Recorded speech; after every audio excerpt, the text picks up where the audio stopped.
Got it.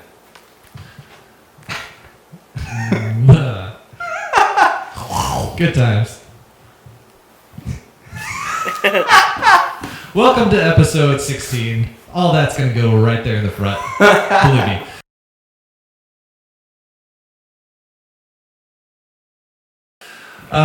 Today we are taking taking a look at another Old Testament story. Today we're going to look at Joshua. Joshua chapter 1. And this is going to be kind of Joshua being installed as the leader after Moses. Did I get that right? Moses departed. So, died. Departed as leader. Yes, he did die. That was. I wasn't trying to be morbid about it. All right, let's go ahead. After the verse. My goodness. Lord help me. This is very great. Chapter experience. 1 of Joshua. After the death of Moses, the servant of the Lord said to Joshua, son of Nun, Moses' aide, Moses, my servant, is dead. Now then, you and all these people get ready to cross the Jordan River into the land I'm about to give them, to the Israelites. I will give you every place where you set your foot, as I promised Moses. Your territory will extend from the desert to Lebanon, and from the great river, the Euphrates, all the Hittite country, to the Mediterranean Sea in the west. Yeah. No one will be able to stand against you all the days of your life. As I was with Moses, so I will be with you. I will never leave you nor forsake you. Be strong and courageous, because you will lead these people to inherit the land I swore to their ancestors to give them. Be strong and very courageous. Be careful to obey all the law my servant Moses gave you. Do not turn from it to the right or to the left, that you may be successful wherever you go. Keep this book of the law always on your lips. Meditate on it day and night, so that you may be careful to do everything written in it. Then you will be prosperous and successful. Have I not commanded you? Be strong and courageous. Do not be afraid. Do not be discouraged, for the Lord your God will be with you wherever you go. Joshua then commanded the officers of Israel, go through the camp and tell the people to get their provisions ready. In 3 days you will cross the Jordan River and take possession of the land the Lord your God is giving you. Then Joshua called together the tribe of Reuben, Gad, and half the tribe of Manasseh. Manasseh? Did I say that right? Manasseh. I pronounce it Manasseh, but Manasseh, that's right. Then he told them, remember what Moses, the servant of the Lord, commanded you. The Lord your God has given you a place of rest. He has given you this land. Your wives, children, and livestock may remain here in the land of Moses, assigned to you on the east side of the Jordan River. But your strong warriors, fully armed, must lead the other tribes across the Jordan to help them conquer their territory. Stay with them until the Lord gives them rest, as he has given you rest until they too possess the land the Lord your God is giving them. Only then you may return and settle here on the east side of the Jordan River, in the land that Moses, the servant of the Lord, assigned to you. Then answered Joshua, will we do whatever you command us, and will we go wherever you send us? We will obey you just as we obeyed Moses, and may the Lord your God be with you as he was with Moses. Anyone who rebels against you, your orders, and does not obey your words, and everything you command will be put to death. So be strong and courageous. Wow. What a story. yeah. I think that as I was reading, you know what I got? What's that? That the keys to being a successful leader are in this. It literally laid out. I was reading, I was like, whoa. He literally told Joshua like everything to be a successful leader. That's true. It says in verse 7, it says, be strong and very courageous. Be careful to obey all the instructions Moses gave you. Do not deviate from them, turning either to the right or to the left. Then you will be successful in everything. Study this book of instruction continually. Meditate on it day and night, so you be sure to obey everything written in it. And only then will you prosper and succeed in all you do. And then he gives them commandment. It's not like a question, or you don't have to do it. This God, like, literally said, like, do this. Like, I'm commanding you to do it. Like, imagine, like, a soldier getting a command, and he's like, yes, sir, and goes and does it. Yeah. And to be strong, courageous, do not be afraid or discouraged, for the Lord your God is with you wherever you go. So, I mean, it's success to leader. It's like, don't waver from what God says, left or right. And think about my word. Read it every day. Meditate on it. Yeah. And to be strong, courageous, because if you do these things and you obey me, nothing will come against you. Boom. Yeah. There it is. What'd you get? I know you got some nuggets in your head. Yeah, I mean, that was definitely part of it. Like, another part that really stands out to me is, and I know people talk about this a lot, but just the fact that be strong and courageous is in there, like that one chapter 3 or 4 times. And even the people at the very end, in the paragraph, that last paragraph, then they answered Joshua, whatever you commanded us, we will do. Wherever you send us, we will go. Just as we fully obeyed Moses, so we will obey you. Only may the Lord your God be with you as he was with Moses. Whoever rebels against your word and does not obey it, whatever you may command them, he will be put to death. Only be strong and courageous. So even the people were telling them, hey, you've got these big shoes to fill, but you know what? God's ordained you as our leader. And even as we obeyed Moses, we're going to obey you. And, people rebel, they're going to get their punishment, but be strong and courageous. So to me, that just says that God was in that whole situation. And because I think Joshua had to have some willingness to take that part and obedience. And because he did, I think God really blessed him in that role. Yeah. And he said, yes, God. Yeah. And even had the people on his side. I mean, I've seen so many times in churches where there's a leader who's not ordained by God to be there or doesn't have his blessing. And most of the time when God ordains someone to be in a position is that it gets the support of the people, especially if they understand God and how he's working. Yeah. And when someone works out of that, I mean, if Joshua would have went and he was outside of God's calling and then the people didn't support him as well, like how exhausting and miserable that could have been. But I mean, there's also times just like where people just lose sight of God and what he says, and a leader could be obeying the Lord and just, I mean, like look at David and Goliath. He went out there and he's like, who is this uncircumcised Philistine? And why is he telling us that we're small and weak? He's like, who hasn't gone out there and killed him? What is he doing? He's like, what the heck are you guys doing? He's like, let me go take him. Like, God said this is the way it's supposed to be. So you definitely see people that lose sight of what God, but that's why I think it's so important for Joshua to be in his word, to know what God said. Because if you have a leader that goes in there and they aren't spending time with the Lord and they don't know what God says and they aren't casting the vision of what God says, and he says, be strong and courageous and because I'm with you, then of course the people aren't going to back that up because they can forget just as much as, because I mean those were the Jewish Israelite people that were facing the Philistine army, right? And they forgot what God had said, So I think it's definitely important to have that support and just understanding what God says. Yeah. And making sure like you're hearing the call for that. Like you said earlier, you gotta be in God's will to take on roles for something like that. I mean, look at King Saul. Saul was anointed at a time. Right. And then God took the anointing from him and anointed David, and he was still in that position as king.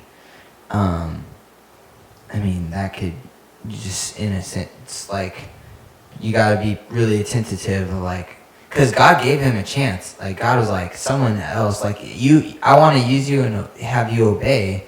And just like Joshua, he could have said, no, Lord, and then God would have had to go and do someone else, like, but, I mean, and still sent Joshua in there without him, Right. But I think that it's important to be attentive. I think Joshua knew the importance of listening to God, and he knew how important it was. I mean, everybody that you look in the Bible that had success they listened to God, and they were attentive, and they just said yes, and went and did it. Like, they didn't question it. They didn't say, do you they didn't just linger. Like, most of the time it took a little nudge for some people, and they saw that devastation. Jonah, Moses, like all these different people that kind of hesitated. Like, you can go through the Bible, but most of the time the people that just were like all in, God's like, all right, let's do this. Yeah. You know. Well, yeah, and it doesn't mean that people who are in those roles don't make mistakes. It just means that, Yeah. Means that they're human. I guess I had a question for you. Where would be like a time in your life where you felt like God was asking you to do something, maybe hesitated, or maybe you just said yes, and then now you're seeing like God's blessing in your life? A little blindsided by that one. Let's see. It's okay. If you got one, go ahead first. I mean, and I can.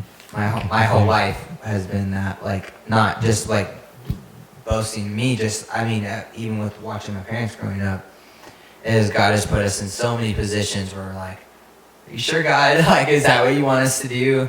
And most of the time, for me, the way I experience things is God will give me like different, like very difficult challenges in my life that make where I am kind of almost miserable. And I have to like ask him, like, Lord, are you wanting me to move on? Is there something in my life, Lord, that you want me to move on from? And like there was one time when I was in Springfield and my back started hurting really bad. Like, for a 20-year-old, 19 even at the time, to have like back pain the way I was having and going to chiropractors and doctors, it was like way not normal.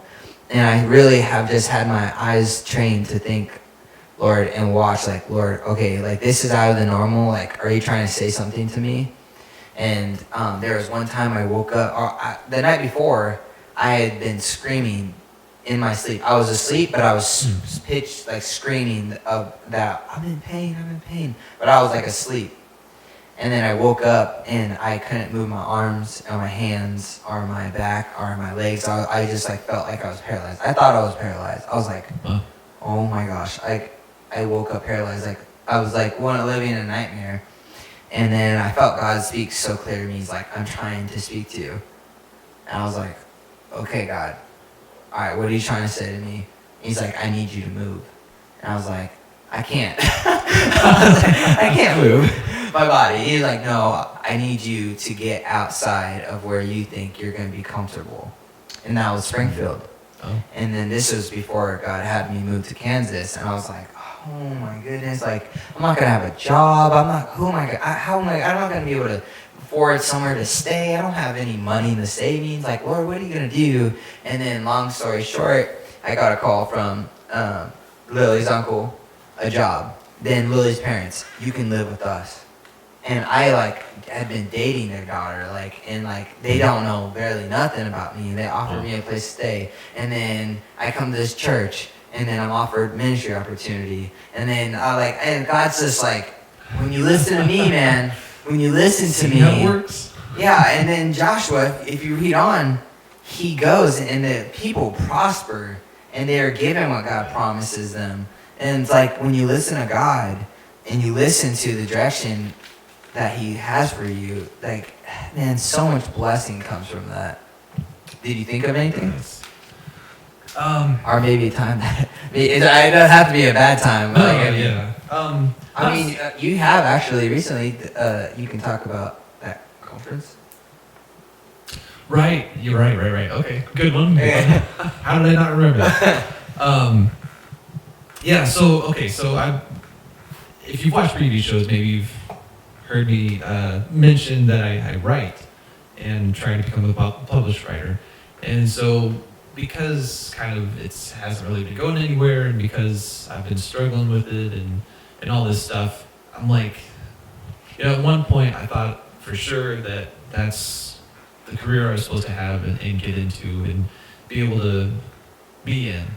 And a couple months ago, I was starting to doubt a whole lot, and I was like, God, is this really where I'm going? Nothing's happening. You What are asked the doing?" question. You asked the question, man. I know. And so all this stuff, all this doubt running through my mind, and all of a sudden, out of the blue, one of my previous writer friends that I knew from, like, it's been 4 or 5 years now, out of the blue sends me a message on Twitter. And On Twitter. Like, just like a direct message. Yeah. Couldn't get a hold of you because it's been that long. Well, so through Twitter. Yeah. So, and she was just like, "You've been on my mind lately," and I don't know. If Did she you knows hesitate or when not. that message was received? You're like, been on your mind lately? Like, Yeah, well, yeah, I was like, wait, what? And, well, occasionally I do kind of post some stuff on Twitter, like, man, I'm really having trouble writing.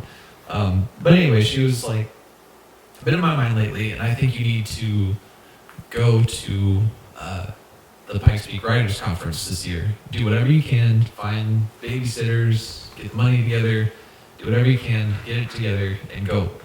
And whether or not it's something that you enjoy, like at the very least, it'll help you to know if it is for you or not. And like, kind of at that point, like I looked over it a couple of times, and I was like, God, I'm pretty sure this is from you. Like, you're telling me that. yeah. It felt like an affirmation. That So that's would what you I'm say that you supposed like to felt some peace or clarity? I think so. Yeah. I mean, there's always that nagging doubt in the back of my mind. It's like, Yeah. oh, this is just coincidence, and I should know better by now after 35 years of. Well, I mean, you can definitely tell when the enemy is like putting stuff in front of you, or when there's just divine peace. Yeah. Yeah. I definitely That's what I felt. divine peace. That's Yeah. awesome. Yeah. Well, thank you for sharing. Yeah. But- Thanks for reminding me. Yeah, no problem. I would say that, like, whenever you feel like God's calling you to something, a great way to understand if it's from Him is put it to His Word and put it against the test of God's Word. And I would say, is it something that's going to bring Him honor? Is it, if it's any way, like, gonna, like, bless people, like, there's very rare times that God's gonna say, like, don't do it unless it's timing. Like, God will definitely tell you, wait, it's not the time for that yet. But I think that there's things that we're gonna get in our heart. There's two things. There's things that we're gonna get in our heart, and then there's things that we can put into action now. And I think deciphering those two, because like even you've experienced, you felt like you're supposed to write, but it's taken some time. Yeah. And I think with like with Joshua, he's a part of that. Like, God promised Israel a long time ago land, and it's just been so stubborn. These people have not gotten it, and it's taken so many people. And now Joshua's in a time where God's saying, this is what I'm promising you, go do it. And now he's getting a part of being it. So I think that there's times where Christians, where we get things placed in our heart. I started playing and learning the guitar, self-taught, I mean, almost like 7-8 years ago now. And I was like, Lord, I want to lead worship. I want to help. I want to sing. I want to be in front of people, like, helping lead worship. And I just, like, I felt like I never was going to get there. And here I am, 20 years old, almost 21. And now I'm getting an opportunity to do that. But if I wouldn't have taken the steps to go to Kansas and obey him, which I never thought, I never came here with that intention or idea or thought of being in front of people leading worship or preaching or being a part of a youth group. And then God just, like, all those things that were given to me when I was like 12, 13, 14 years old are now coming into play. It's like, you just got to be attentive to God's timing. And, like, you may have it in your heart, but it's not God's time. Yeah, and that's the other thing I had to kind of reconcile with is the fact that, yes, God's called me to do this, and I believe that God's taken me somewhere with it, but it's not going to be my time. Yeah. I have to be patient, and I have to, that's the other thing. During that time, and even kind of now, I've kind of let writing fall to the wayside. But I don't think that's the way to honor God's plan for my life, and I don't think that's the way to honor God's talent that I think he's given me. Yeah. So in the interim, in that waiting period, I think it's important to have the faith to continue down that path without letting it fall to the wayside. Because I think if you do that, then maybe God's plan and all that stuff that he's promised you is going to fall away. Yeah, I mean, look at David. When he was in the field, he was practicing the harp, and he was taking care of the sheep. And when a bear or a lion would come, he would kill it. You know, and it was a bear and a lion, right? Yeah. Yeah, it was. He Killed them. And then later, when David was serving the king and he was in distress, he would play the harp, and it was beautiful, and it set his soul at peace. Oh yeah. And so you don't know what you may be doing and practicing in your time. You may not get the spotlight. And even for David, the spotlight really wasn't spotlight, because there had been many times that he would go in front of the king and the king would try to kill him, even though God called him to it. And then you look at Jesus' life. Jesus had to go through this time, and then once he got to when he was to go on the cross, he's like, this is my Father's timing. It's time for me to go to the cross and die. Yeah. And he knew that he had to go through a process, because he knew we're human. And Jesus went through everything we went through, and he had to go through the same process. He had to go through these times of discipling the disciples and healing people and preaching and growing and maturing. Like, because he was human. Like, even though God was perfect, he still like had to go through his child phase, his adult phase. Right. And then there became a time where God, and you'll all have that time in your life, and you may have multiple times in your life where you're like, okay, this was God ordained time and season for me. Yeah. And like right now in my heart, I'm praying for things that I'm waiting to see 5 years down the road. There's things that God had planted in my mind that I'm like, Lord, prepare it now. James River, when I was a part of that church, like years prior, years before it was ever a thing, it's now a mega church with five or four campuses. Wow. And like Joplin, South, West, North, like 4 campuses and like thousands of people getting saved. But it all started, there was a dude who said, Lord, I want to see you move in Springfield. And God said, there's going to be a mega church, pray for it. Wow. And he started praying, just believing. And something that I love that Mike Todd is doing is called Crazy Faith. And it's like, what's crazy in one season will be faith in another. So what? Like, I've legit, like, there's so many things that I've had to write down. I'm like, wow, this is crazy. Like, if I were to share this with somebody, they might, like, say I'm crazy. But because of God, there's that but God moment. You know what I mean? God. But God. Yeah. Like, hey, my dad was supposed to die. He's almost died 3 times in the hospital. And the doctor's like, I don't know what we can do. He's dying. And then, but God. Wow. You know, and it's like important to remember those but God moments. Yeah. That's incredible. Be strong and courageous. Yeah. And when you don't feel like being strong and courageous, just go back to God's promises of what God promised him. Just as he was with Moses, so he'll be with you. Yeah. And we're a part of that now because of Jesus. It says later that it was in Romans that it was for the Israelites. that was his chosen people, but because of their stubbornness and because what Jesus did, he gave the chance to the Gentiles, and the Gentiles being everybody. So now it's extended to us. We're extended family. We're in-laws to God's promise and great grace and mercy, and we get to take part in what God has. Adopted sons and daughters in Christ, I think. Mm-hmm. Yeah. It's an incredible opportunity. Very grateful myself.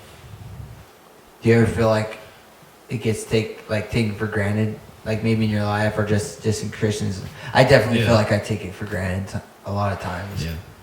Yep. I think it's always important to be humble, but it's always important to remember what you've been given. Because it's an incredible gift, and it's not one of those things that you just kind of sit down and think about enough. I know, at least I don't think about it enough. Like, I just especially when you're feeling discouraged and you feel like things are going wrong in your life. I think just sitting down and remembering that you're part of God's family and that He has given everything for you, and to be a part of that is something we don't deserve, but we've been given it anyway. I had a crazy thought the other day I'll share. There's this thing on Google Maps where you can zoom out to the whole world. And when you zoom out to the whole world, it's like huge. And then you can zoom in, all the way to street view, and and you can see people. And I was thinking, I was really discouraged. I felt like, woe is me, this and that. And I was like, Lord, what are you doing? I was like having a super like sad moment in my life. And I just had that moment of Google where it like zoomed out into it zoomed out to the sky view, and where I was looking down at myself. Then I zoomed out to the sky. I couldn't barely see me at all. And then I started getting further and further, all the way till I had that Google view of the earth. And God reminded me how small I am. But it was the best thing ever, because it reminded me how small I am. But how great is it that we ever have a chance to have purpose? Yeah. And ever have a chance to have a purpose? Because like there's so many people. Like I was at work the other day. I was like, man, people don't realize how small they are. People can think so highly of themselves or think so big of themselves. And I can even think so big of myself. But man, when you really take that zoom out moment, and I mean, Google only goes to Earth. Yeah. But we go way beyond that. Right. And just how vast everything is and how small I am. But God says, Jacob, I have a purpose for you. I have a plan to use you to change people's lives. And Bobby, I have a plan to use you to write things that only you can write, that no one else can write. And it's just so amazing with Joshua. Like, he could have used anyone, but he said, Joshua, you're going to lead, just like Moses. Mm-hmm. You know, it's just so incredible. It's so amazing. Like when you start to think, you just gotta change the way you think. Yeah. Yeah. And be willing. Be ready, be willing. Be ready, be willing. Yeah. That's right. We gotta make a t-shirt that says that. We be should. ready, be willing. That'd be that. awesome. That'd be great. I'm getting on that tonight. Good. Awesome. All right. Jacob, any final thoughts? Be strong, courageous, be ready, be willing. God can call you no matter who you are. I think what would be cool is give like little tips on how to practice this. Okay. And I would say something that, if you struggle with being strong, courageous, if you struggle with remembering what God has for you, write it in every place that you'll find it. I know, I had a friend in college, and he would have like a note for everywhere he woke up or everywhere he would be, like on the mirror in the bathroom, like in his like textbooks where he was supposed to be opening up, like next to his bed, like on the front of the door, like in his car, like just reminding him of what God says. And like if you ever like want to just become more like, man, I really wish I knew the Bible more, I really wish I was more like in a better mood or a better spirit, just start putting God's word and just, hey, and then apply it to yourself. Jacob, be strong, courageous, and write it places. Be strong, courageous. Encourage someone today. Boom, boom, boom. Write them everywhere. And I mean, it's simple. Like you can just take a piece of paper, rip it up, and put it places. Yeah. Yeah. Nice. And look to others. I think, if you're in a position of leadership or even just trying to figure something out, like that's good. Go find somebody that has been through what you're going through. And most likely you're not alone. Yeah, right, exactly. All right, that is going to be it for episode 16. Thank you for joining us. Thank you for watching or listening. And we appreciate it a lot. Very much so. It's more of a blessing for us to be able to do this for you guys. Yeah, we get a lot out of it. We get a lot out of talking about God's word and preparing each week and or every however long between episodes. But it's a good excuse. Not that we need one, but it's a good excuse to dive into God's word. So until next time, chase God and chase His word.